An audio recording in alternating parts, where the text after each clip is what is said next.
Assalamu alaikum everyone. Welcome back to my channel Palatable Feast. Palatable Feast এর আজকের আয়োজনে আপনাদের সাথে শেয়ার করব বাসায় তৈরি সফট নান রুটির সহজ রেসিপি। এই রেসিপি ফলো করে আপনি খুব সহজেই নরম তুলতুলে ফুলকো নান রুটি বাসায় বানিয়ে নিতে পারবেন।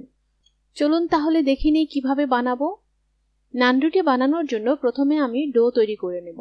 এর জন্য একটা মিক্সিং বোলে নিয়ে নিচ্ছি 2 কাপ পরিমাণ গরম দুধ। বেশি গরম দুধ নেওয়া যাবে না। সাধারণত খাওয়ার জন্য দুধ যতটুকু গরম থাকে ঠিক ততটুকু তাপমাত্রা হলেই হবে। এর সাথে দিয়ে দিচ্ছি 1 টেবিল চামচ পরিমাণ ইস্ট। এবার দুধের সাথে ইস্ট মিক্স করে নিচ্ছি। গরম দুধের সাথে ইস্ট ভালোভাবে মিশিয়ে নিতে হবে। এখানে দুধ যদি বেশি গরম থাকে তাহলে ইস্ট ভালোভাবে কাজ করবে না, আবার দুধ একটু কম গরম হলেও ইস্ট অ্যাক্টিভ হবে না। ভালোভাবে মেশানোর জন্য আমি এখানে একটা হ্যান্ড হুইস্ক ব্যবহার করছি। দুধের সাথে ইস্ট ভালোভাবে মিশে গেলে দিয়ে দিচ্ছি স্বাদমতো লবণ। আমি এখানে 1 চা চামচ পরিমাণ লবণ দিয়েছি। এর সাথে দিয়ে দিচ্ছি 1 টেবিল চামচ পরিমাণ চিনি। এর সাথে দিয়ে দিচ্ছি 1 টেবিল চামচ পরিমাণ রেগুলার রান্নার তেল। আর দিয়ে দিচ্ছি 1 টেবিল চামচ পরিমাণ ঘি। ইস্টে একটা গন্ধ থাকে, সেই গন্ধ দূর করার জন্য আমি এখানে ঘি ব্যবহার করছি। হাতের কাছে ঘি না থাকলে 2 টেবিল চামচ রেগুলার রান্নার তেল ব্যবহার করলেই হবে। সবগুলো আবারও একটু মিক্স করে নিচ্ছি। মিক্স করা হয়ে গেলে এবার এর সাথে ময়দা দিয়ে দিচ্ছি। প্রথমে আমি এখানে 3 কাপ ময়দা দিয়ে দিচ্ছি, পরে প্রয়োজন হলে আরও একটু দেব। এবার ডো তৈরি করে নিচ্ছি। প্রথমে চামচ দিয়ে একটু মিক্স করে নিচ্ছি।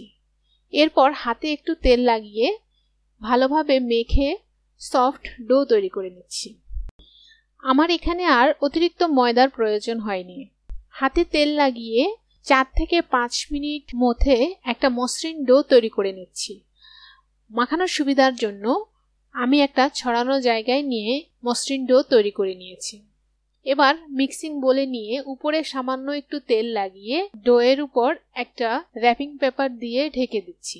এরপর 2 ঘন্টার জন্য বন্ধ ওভেনের ভিতর রেখে দিচ্ছি। বন্ধ ওভেন ছাড়াও গরম চুলার কাছে অথবা কম্বল পেঁচিয়ে 2 ঘন্টা রাখতে হবে। 2 ঘন্টা পর আমি ওভেন থেকে বের করে নিয়েছি। দেখুন ডো অনেকটাই ফুলে গিয়েছে। এবার এই ডোয়ের উপর হাত দিয়ে চাপ দিয়ে বাতাস বের করে নিচ্ছি। এরপর একটা ছড়ানো জায়গায় নিয়ে হালকা একটু মথে মসৃণ করে লম্বা একটা শেপ দিয়ে দিয়েছি। এবার একটা ছুরির সাহায্যে আমি ভাগ করে নিচ্ছি।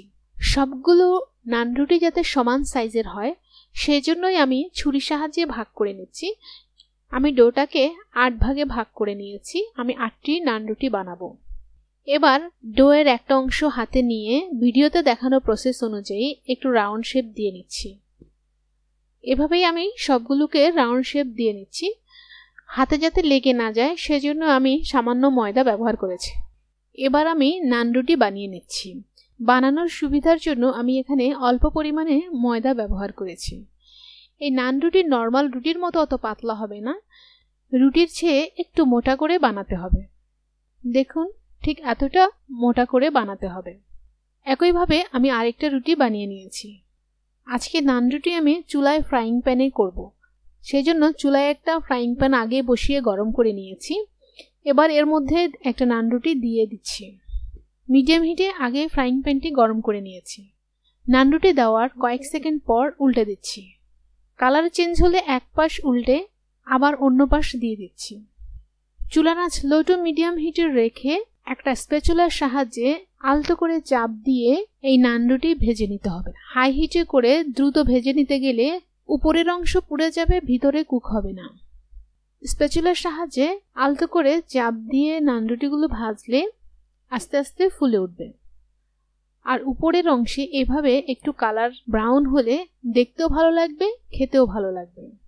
দেখুন কি সুন্দর ফুলকো হয়েছে, দেখতেও কালার চমৎকার হয়েছে। এইভাবে আমি সবগুলো নান রুটি বানিয়ে ভেজে নিয়েছি। দেখুন কি চমৎকার হয়েছে, খুবই সফট এবং ফুলকো হয়েছে। ব্যাস তৈরি হয়ে গেল খুবই নরম এবং দারুণ মজার নান রুটি।